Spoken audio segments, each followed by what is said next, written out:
What is up, everybody? It is Ben. We have a huge week of NASCAR ahead of us. We got Talladega on the weekend, and we got a big announcement coming Wednesday afternoon with at least some of the 2021 schedule being released. They're probably not going to release the whole thing because they hinted at maybe doing it in bunches, so we'll probably get a handful of announcements throughout the rest of this year and maybe the beginning of the off-season. But I'm excited, and today I decided I'm going to map out the rest of the 2021 schedule, my predictions, what I think, where I think they're going to go, and how it's all going to go down. So I'm going to get right into it. We already know the first two races are going to be Daytona 500 and Homestead, and I believe to follow those two races are going to be the West Coast Swing like it normally is, but we added a little twist. So we got Phoenix, Auto Club, and then Sonoma, and then Las Vegas. So I like to add Sonoma. I like having a road course early in the year. It presents a challenge right away. It sets it up, and I know that NASCAR wanted to add 5 or 6 of these road courses wherever they may be. You'll see what my predictions are. And having one early in the season makes sense if you're going to have a handful of them. I know Xfinity had normally during the summer months, you'll see like 4 road courses real quick, and then you might not see one again, or you'll see them go to the Roval late in the year. But I think having it spaced out, if you're going to have a handful of road courses, I know it makes sense to have them all at once, and it makes sense to have them all spread out. And I like the idea of having them spread out. And following Las Vegas, we move on from the West Coast Swing. We go right back to Darlington. I think what Darlington did this year, their first 2 races were historic. Circumstantially historic for sure, and I think they deserved a second date. I don't think they should have lost one whenever they did in the late 2000s, whenever it was. Maybe 2010 was the last time they raced there twice or something like that. I think they absolutely deserve that second date. It's a historic track. It's better than a regular ass mile and a half that you're going to go to, so I'd rather them go to Darlington twice than a Kansas or a Texas or Charlotte again. It'd be a lot more fun, and I think the drivers prefer it too. I think everyone would rather go to Darlington than any other track that you could just throw right there, any other random cookie cutter that would most likely fill that spot to have a second date. And after Darlington, we go to Martinsville. Martinsville was supposed to be on my birthday in 2020. It was going to go, but then COVID said nah. But I think they're going to get another May race. I scheduled it, put it around that time. I try to count out the months to make sure maybe my dates are right. So maybe the number isn't correct where I'm putting it for races like the Coke 600, which is normally Memorial Day, but it's in the general area. I tried to count it out the months. All right, Martinsville. I don't know what is up. Martinsville has felt a little off the past few years because the leader seems to just run away with it. There hasn't been a lot of lead change, disparity in the Martinsville race the past couple years, but if NASCAR figures it out, maybe, I don't know how much they want to play with the package. I don't know if they ran high downforce, low downforce, or whatever, high horsepower, low horsepower at Martinsville this year, but they need to figure it out. And it's going to be the night race, and the night race is sick anyway, and it's going to be really fun to watch. But regardless, you want some fun at the end. You don't want to see Keselowski or Truex lead 400 laps or win both stages and just run away with it at the end, and you're watching a fun battle for second. You want to see that for the lead. And I think that once NASCAR figures that out, and I mean, it's a lame duck year, 2021, because they're going to a new car in 2022, so what does it even matter? But to have fun for one season and make it seem right will be good. And I think some focus on specifically Martinsville program and how they run their cars there, I think would benefit that race and the sport a lot for sure. It's gonna be a good race. I'm gonna enjoy it regardless. So what does it matter? But you want to see some good racing week in and week out, and I hope that Martinsville can deliver that. The night race is always a good time. Moving on from the Martinsville night race, we go right to the Coke 600. Gonna be in the schedule again, Memorial Day weekend. Tried to pin it around that time. Again, I'm not sure if maybe you can notice it while I'm listing it off. I tried to make the next race similar in location, like similar to how NASCAR did it this year. I think it makes a lot of sense to do it for the race teams, and if you're going to try to benefit the small ones, which is what they're saying they've been trying to do, trying to make it a more competitive sport and help out the smaller teams, why not make each race distance travel a lot shorter? And I think that's an easy way to save money, save costs, and it worked fine this year. I think it was a pretty successful way of handling things is to make, and I know it was for COVID reasons, but for any logistical reason, it makes sense to do it as well. And throughout the schedule, I tried to kind of make, okay, if we have Coke 600 here, that's in Charlotte, then we go to Tennessee and Bristol. And then the next race I have listed is Talladega, which is in Alabama, go a little lower. And then after Talladega, we got Richmond, go to Virginia. And then after Richmond, I added Road America because that was a big rumor. Throughout maybe the summer months, it got announced that they wanted to try to add one for 2021. And I have been vouching for that track for absolute years. Since like 2011, that track has been my favorite race to watch on the Xfinity schedule. Always something I make sure I sit down and pay attention to because you never know. They had a streak of probably like 4 or 5 races in the Xfinity series where it was the best race all year. Everyone was talking about it.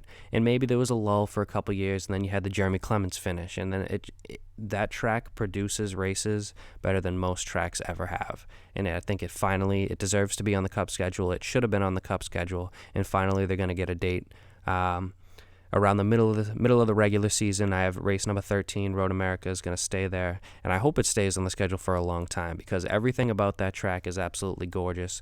The big hill leading up to the start-finish line, 4 miles, it's just so cool having different tracks that drivers can add legacies to, and maybe with adding different road courses that a lot of these Cup drivers aren't acclimated with, it maybe brings back the real road course ringers and people who have raced these tracks for years on different cars. And maybe someone like AJ Allmendinger gets a ride who absolutely lights up the Xfinity Series. I think he could still win a Cup race on a track that no one else has ever raced at for sure. So having Road America on the schedule and just adding, maybe even cycling out new road courses as I go on the list, maybe take Road America out in 2022, add something else, and then go back in 2023. Just adding new challenges to the drivers is healthy for the sport. It's better. You're making your competition better by adding new tracks and adding new difficult turns to take and braking points and everything. Everything above it makes it better. And I think adding more tracks or even the cycling out would, if they were to do that, be humongous. So notice that the next string of races I kind of have in the Midwest, or maybe from the Midwest coming down east, we got Road America to start, and then we go to Michigan and Pocono, which have kind of been a duo in the summer months of NASCAR forever, and I think they continue it just to get those two out of the way. Not to say that they host bad races, but I'm not sure everyone will put a star next to Michigan and Pocono before when they see the schedule come out, if they're even on it. Who knows?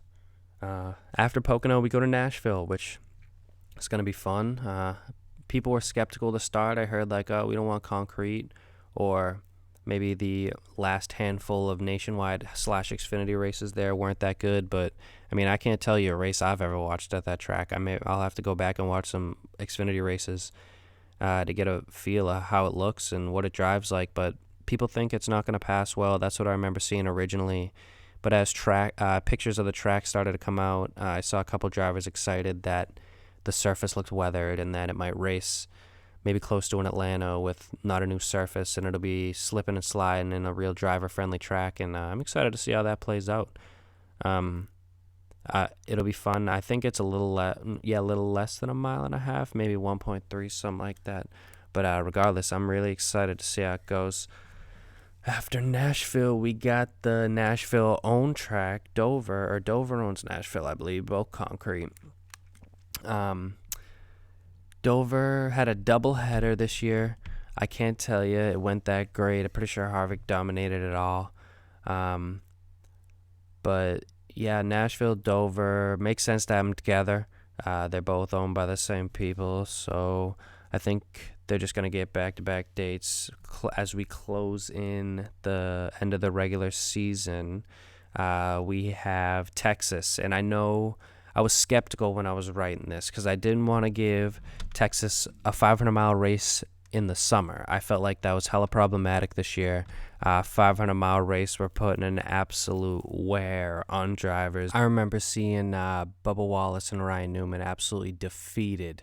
It might not have been Atlanta. I don't remember. It might have actually been a Texas race that they ran in the summer, and they were just absolutely destroyed. And I know they're professional and they do this, and it's been a staple forever to run 500-mile races and whatnot.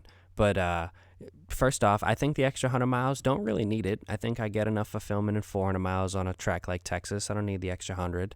And why not try to create different strategy by changing the mileage of your races? If you've had a 500-mile race forever, why not make it 400? Have these crew chiefs try something new for once. I don't know. I'm trying to spice things up in 2021, and I think NASCAR needs a little spicing.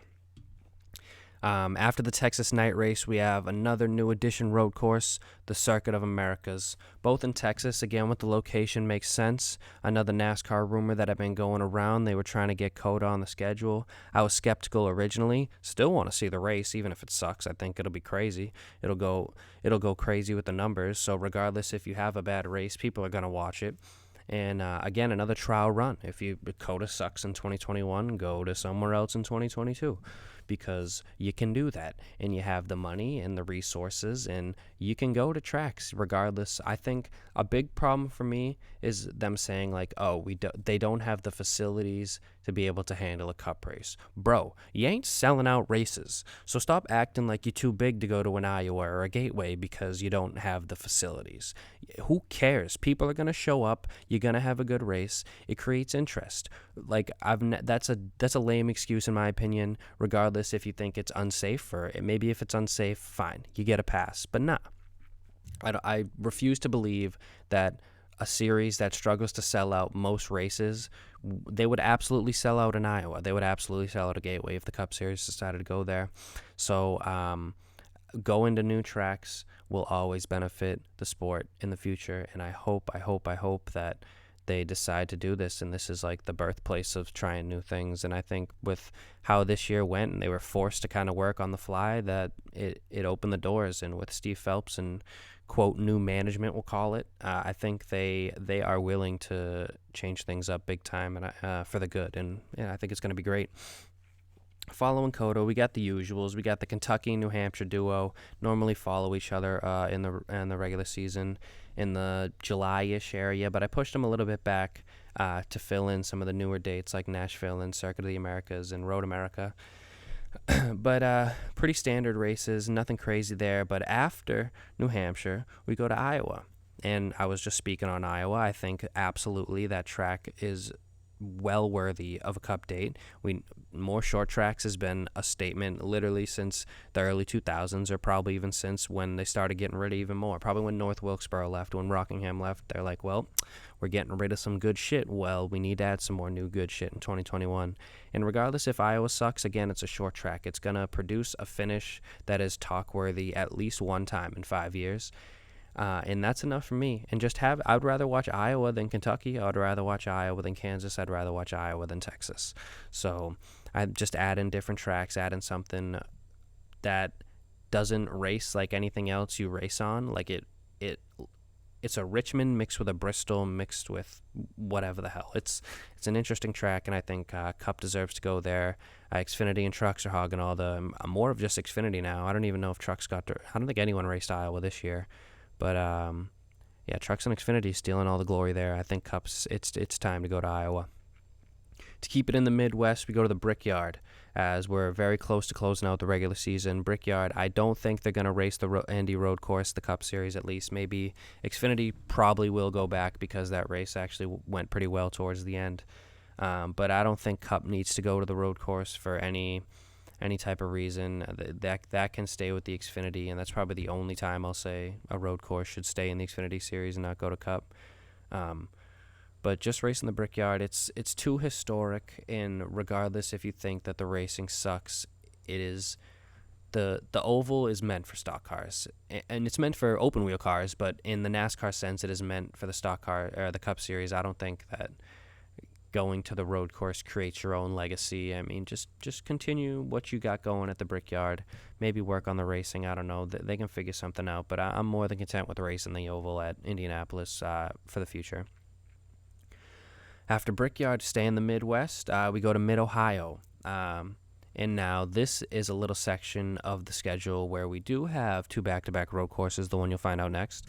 Mid-Ohio, another track that has posted some great events in the Xfinity Series. IndyCar goes there. IMSA goes there. Pretty sure IMSA is owned by NASCAR, so why not go there? Great looking track. Fun to race on the video games. Have a great time there.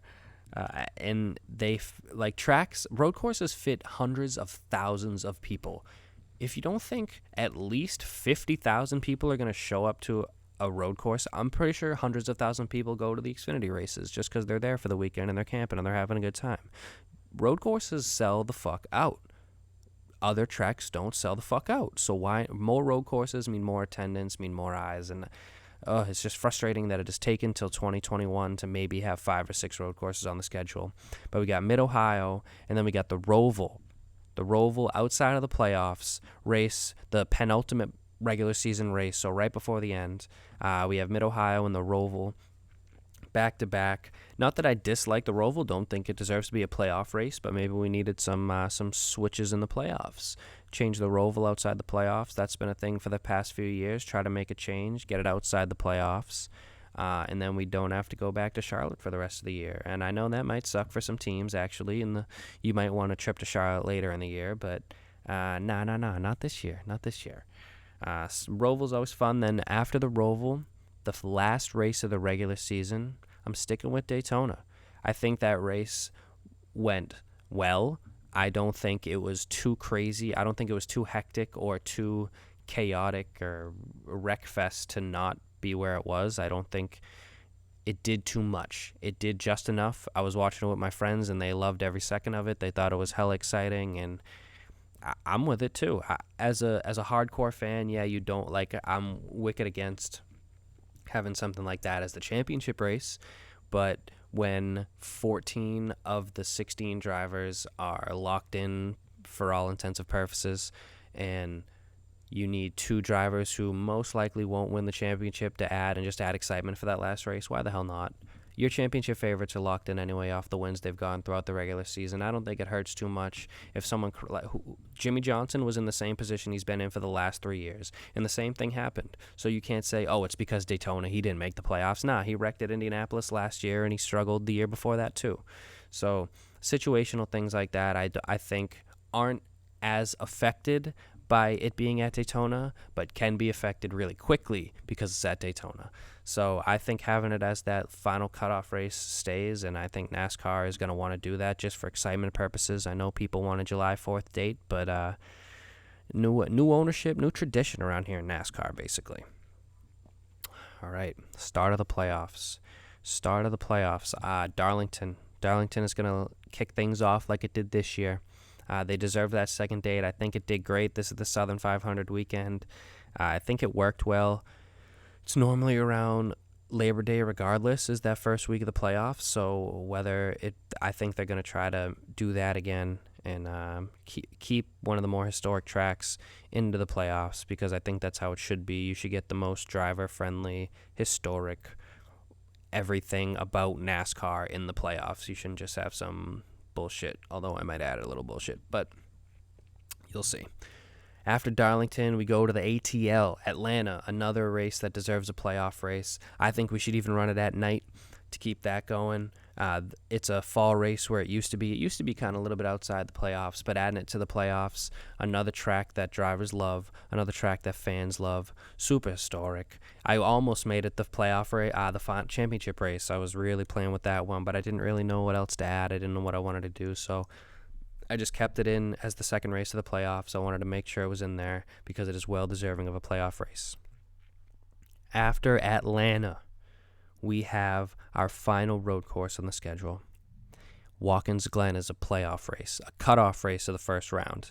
I like having the idea of a road course cutoff race, and we've been doing that with the Roval the past few, but let's switch it up. Let's go to the Glen. The Glen is probably the best. It is the best road course that NASCAR goes to for sure.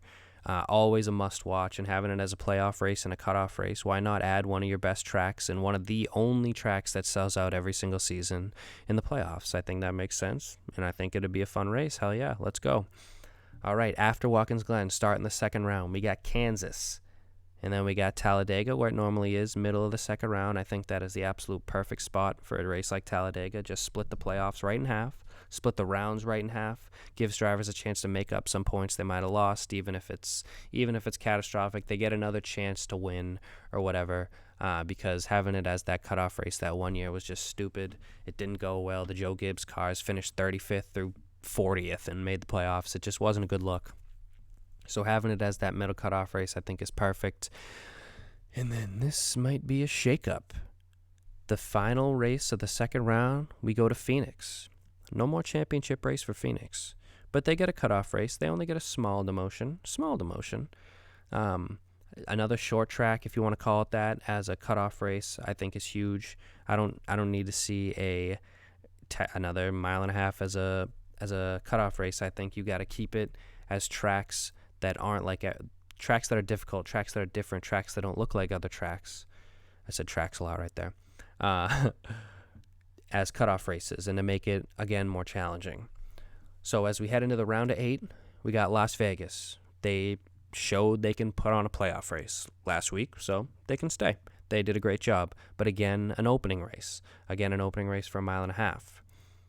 The second race of the final round of the playoffs, the round of 8, we're going to Gateway. We're going somewhere new. We need somewhere new. We need more shorter-esque tracks. And here's Gateway sitting here. I've seen a lot of hype around Gateway adding to a Cup schedule. The facility looks great. Another track that has probably been complained that the facilities aren't good enough to host the Cup Series. BS. You can go there, and you should. Whether it's a playoff race or not, I just put it there to kind of shake things up. I felt like there was a lot of short tracks in the playoffs this year, and I kind of didn't have as many as so far throughout, so I wanted to add something. You might not call Gateway a short track, but I think it's more of a short track than it is anything else in my eyes. So Gateway would be a great time. Again, only the trucks go there. Maybe Xfinity heads there too. I think they deserve a date for sure. Why not? And then to send 4 people to go race for the championship, they're going to Martinsville. It's exactly what it is this year. We're going to wait and see how it goes. I think it's going to be great just because it's Martinsville. Who doesn't want to go to Martinsville? And to add incentive to maybe not let someone run away with a win like we've seen in the past, make it a cutoff race. Make it so someone has to go out and win that race to go race for a championship, which is going to be at Bristol on the dirt. Nah, I'm fucking with you. It ain't going to be on the dirt. Bristol ain't going to dirt. I hope they don't go to dirt. I'm not really a dirt track guy. I've been trying to acclimate myself and learn and become more well fitted to it because it is huge and it's super popular and it's as a motorsports fan, I've actually come to grow to like it a lot, and I don't want to see the Cup Series fail at it. Not that it would, but I just don't like the idea of covering an existing track with dirt and then saying, "Yep, go." I can't imagine things going great. If they did it for an exhibition race, sure, I'll watch that. Yeah, why not? But I don't think a points race on Bristol dirt is gonna do anything. And I've seen you go to an existing dirt track. I don't know how many dirt tracks could fit 40 Cup cars. I mean, I could be lying right to your face. There are probably hundreds in America that could do that, but I'm not aware of those. So if you are, please let me know because I would love to see races there. But just regular old Bristol for that championship race. Regular old Bristol. That would sell out. Imagine, that would be like prime Bristol, late mid-90s crowd. Oh my God, why don't they do that? Go to Bristol for the championship race. Bristol shows that, quote, anyone can win. I think it evens the playing field. It makes so much sense to have Bristol as the final race in my eyes. At least once. Again, it's changed. It's changed the last handful of seasons, so why not change it again in 2022? But for 2021, I want to see Bristol as the championship race. I think it'll be an absolute blast, and I think it's something well worthy of taking note of at NASCAR if you're listening. So that's my schedule. We got a lot of other stuff to talk about. We got a whole weekend of Las Vegas to go over. But yeah, that's my schedule. I'm really excited to see what races they announce on Wednesday, how many they will. I hope they at least go through maybe the first 6 to 8. I think 36 is divisible by 8, I think by 4, right? There might be 32 actually, but regardless, putting out at least a chunk to keep the fans hungry, satisfied and hungry for more, and if they put out a road course in the early section of the schedule, I'm going to be so excited. I think that'd be so huge. But we're going to go right into Las Vegas. We're going to talk about that Cup race because that third stage was magical. Phantom debris caution, potentially, but it set up some great things. Set up a great finish. There's so much that went on. I want to talk about Kyle Busch and Logano first, just to get it out of the way. Seemed incidental. Racing deal. Denny dives down. You'd think that maybe Kyle can hold his line a little better, but it's 3 wide in the moment. Give him a break. They made contact. They probably both thought it was each other's fault, so they did fine. They did fine throughout the rest of the race. I really thought it was going to boil over and maybe be a little scrapping at the end, but I think they thought bigger picture. We need points here. Kyle came back and finished top 10, and Joey got back on the lead lap, I want to say, late in the race. He was struggling. After that contact, had a tire go down, had to pit, was a few laps down for most of the event, but as the cautions came out late, he was probably able to get a couple wave rounds, maybe even a free pass later in the third stage to gain some points. But that is something to watch for the rest of the playoffs, as them two going at it. There's a lot of opportunities for them to get involved with each other coming up, and I think it is absolutely destined to happen. They're going to find each other. They're going to be racing up for the front, trying to move on through the round. So they're going to be in a position to have to maybe move each other once or twice, and however that goes is going to be good television. All right.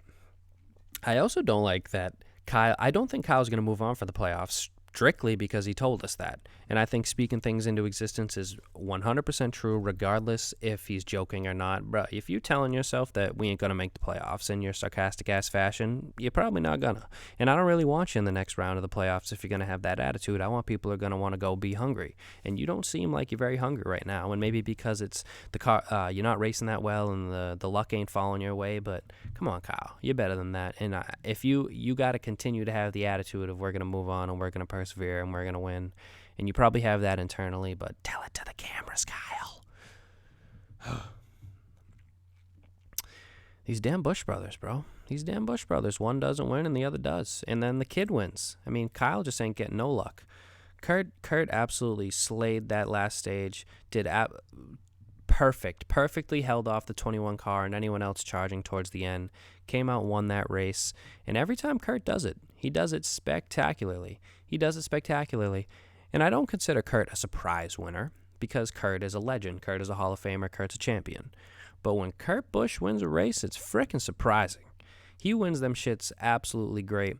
Like Kentucky last year and then Las Vegas this year, them 1.5 miles of Kurt Busch is butter and bread. He is eating them things up. And he just, let me think, Kansas is left. Kansas is remaining in the playoffs. Texas. So Kurt got some opportunities to maybe sneak another win. And this momentum at this perfect time, bro, that one team is scary. Forced to be reckoned with throughout the rest of the playoffs for sure. And I think his consistency and experience can bring him to the Final Four, absolutely. He's heating up at the perfect time. Why can't he go to the Final Four with someone like Kyle Busch struggling? Or Denny Hamlin finished last race off very, very well and was probably the dominant car. But the first round, he struggled really hard. Chase Elliott had a rough finish. This race, too, I'm not really sure on the details of that. I know he was pissed at somebody. Newman or something got blocked. He was fighting for a top 10, finished outside of the top 20. That whole debacle was crazy, but I mean, Kurt is setting himself up to actually have a nice shot at going to the Final Four, whether he can win that or not. But I would not be surprised if that one car is racing for a championship at Phoenix. Austin Dillon, man, has been the clear most surprising driver of the playoffs, but arguably the most consistent. Has to be one of the most consistent, and then had that unfortunate issue during Las Vegas, put him back about probably 30 points going into the rest of the playoffs. But I mean, Talladega is absolutely a race that anyone can win, but Austin specifically thrives on those super speedways, and he's got to have a good race. He needs to have a strong Talladega, get as many stage points, lead as many laps as possible, and try to get the best finish possible to set himself up for the Roval, because I ain't never seen Austin Dillon leading a road course race on speed and not pit strategy. So he's got to have a strong event if he wants to continue in these playoffs, and I think he's well deserving of it. He showed that he can compete with the bigger teams and even compete better than the bigger teams. He was a top 5 car the first section of Las Vegas and most of it. And it's just unfortunate for that squad because for a while, people were like, Tyler Reddick's better than you, Austin Dillon. Tyler Reddick is competing better than you, and he's a rookie, and you've been in this series for X amount of years. What's going on? And then Austin wins Texas, and then Austin stays consistent, and Austin lights it up in the playoffs. So I think he's proven a lot of people wrong and that he belongs to stay in this series, and I'm hoping he has a chance to redeem himself at Talladega. John Hunter Nemechek, the rookies at Las Vegas, man, shit luck at the end. Because John Hunter and Christopher Bell were on their way to top fives before John Hunter just said, see you later, see you later. I'm just going to spin out and then spin right back up into the fucking track. And almost he took out Stenhouse and Eric Jones, bro. If they hit him head on, goddamn, that would have been big. Whew. But the rookie struggled late in that race, and it sucked because that top 10 before maybe the second to last caution was Kurt Busch, Matt DiBenedetto, John Hunter, Christopher Bell, Chris Buescher, Ryan Newman. You're like, all right, these guys going to get playoff top 10s and haven't even sniffed the playoffs all season. This is really cool. And then a lot of John Hunter specifically had other plans, and a lot of other cautions did as well. But seeing those drivers have good runs and call good strategy late in the race, it was really fun. Speaking of great strategies, Matt DiBenedetto was as close. He wasn't as close as he was that Bristol race, but as close as he's been to winning a race all season for sure. And I think if he wins that race, he signs a contract later this week to race for Wood Brothers next year. I think that's all they needed. They needed that moment, that 100th win, to see Matt truly win in their cars and to have the confidence in him that he can do it again, I think would have been huge. And to have Austin Cindric breathing down his neck, I think it would have been the clear biggest moment of his career, but would have solidified his place in the Cup Series for the future when it seems pretty uncertain at the moment. And we know Matt can compete and Matt can finish in the top 5, but winning is everything now. And when you have someone like Austin Cindric doing everything in the Xfinity Series and on his way to a championship, you can argue that like you got a lot of pressure on you, and when it comes time to perform, you got to show out. And he can do it, but he's got to do it. He's got to finish it out. He's got to complete a race. In Talladega, I picked the Fords, the Penske cars run great, and the fall race specifically at Talladega, and I think Matty D is going to be right up there with him. I expect good stage points from him, but I hope he's there at the end to maybe redeem himself and try to get a victory before he gets kicked out of that ride from a kid who's doing a lot of winning below him. There was a moment, I want to say there was a caution with 18 to go, and the leaders come in, or at least Harvick and Hamlin and all them came in. I remember watching back the highlights of the race and seeing a tire leave Kevin Harvick's pit stall very clearly. Very clearly, they were watching him on the TV. The tire very clearly rolled out of the pit stall and got brought back, but there was no penalty. I went and looked back through Bob Parker's tweets, everybody's tweets, to see if Harvick pit road penalty, equipment removed, or equipment out of the pit box, because there was very clearly a tire outside of his pit box, and I don't think he served any type of penalty for it. He restarted where he would have with the people he pit with. He wasn't at the tail end of the longest line, which I'm pretty sure would have been the penalty.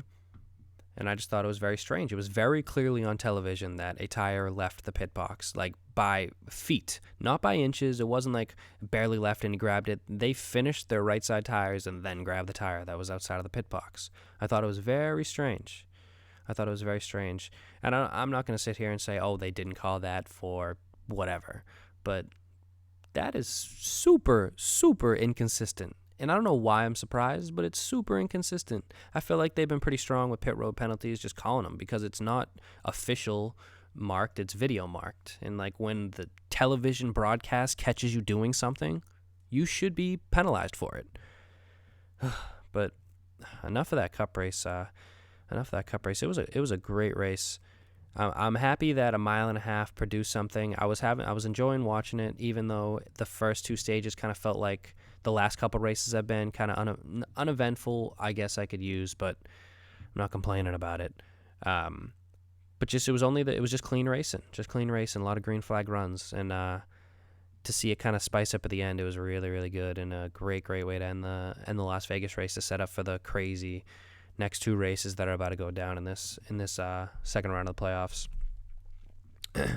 The Xfinity Series race also raced at Las Vegas, and the trucks.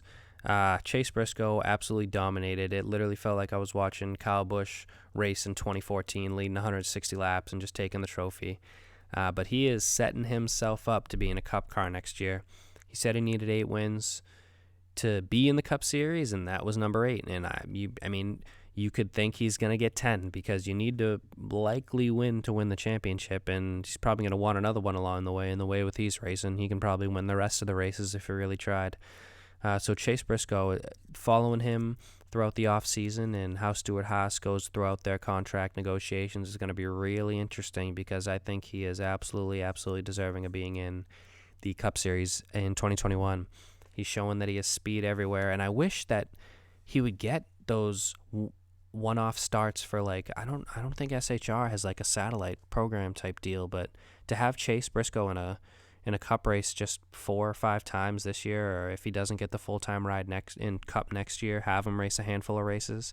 I think he needs to do that. I think that's been pretty common for other drivers that have come up. I think Christopher Bell didn't run any, but Cole Custer ran a couple races in the Cup Series for sure. Tyler Reddick had a few starts. We've seen people like Chase Elliott and Danica Patrick and Austin Dillon Kyle Larson even did it, have starts before their full-time rookie years.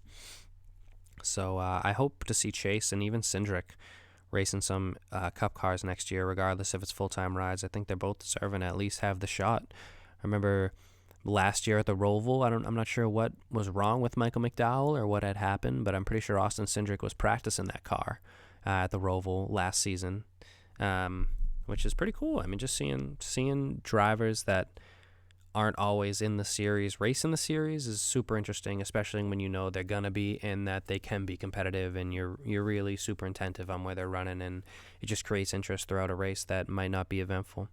I wanted to talk about Richard Childress Racing in their development program, only because I feel like they are setting themselves up to have some of the strongest drivers in the future, and I'm super excited for Chevrolet because of that, because they run part-time Xfinity drivers just about all the time in that 21 car, and all of them kill it. Alfredo is a lock in the top 10 every time he races, and Kaz Grala is a road course specialist turning into be, it seems as though, and he runs great on the short track, so I'm pretty sure he got a top 10 at Richmond. And being consistent in both of them, when that 21 car is in the field, no matter who is going to drive it, it is a top 12 car regardless. They're going to stay out of trouble most of the time. You rarely see that 21 car in the wall unless they get involved in someone else's junk. But I think Richard Childress Racing is going to be strong in the future years as the OGs of today start to retire, and maybe Austin Dillon is...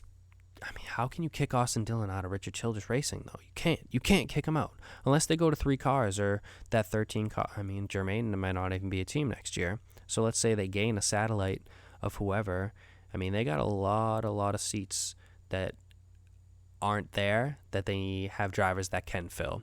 So I don't know what they're gonna do if they get. I don't think you can go to a 3-car team in this climate of NASCAR and be successful when you haven't had the same amount of success with 2. So I hope that they keep them in the Xfinity Series, polish them up, maybe find their guy throughout the 8 starts here, 8 starts there, find that guy that can move up to the Cup Series or take a spot for them in a satellite team like Germain has basically been with them with Ty Dillon, I feel. And they can set themselves up for some serious success, and I think Chevrolet has a good group of drivers to push up through the Cup Series in the next coming years. All right. I'm pretty proud of that one. I hope you guys liked it. Whoever listens, let me know how you think your schedule is going to come out. What do you think the playoff races are going to be? How many road courses are going to be? I just want to know. Thanks for listening, everybody. Make sure you follow Ben the NASCAR guy on Twitter. Subscribe to the YouTube, and I will see you guys again soon. Peace.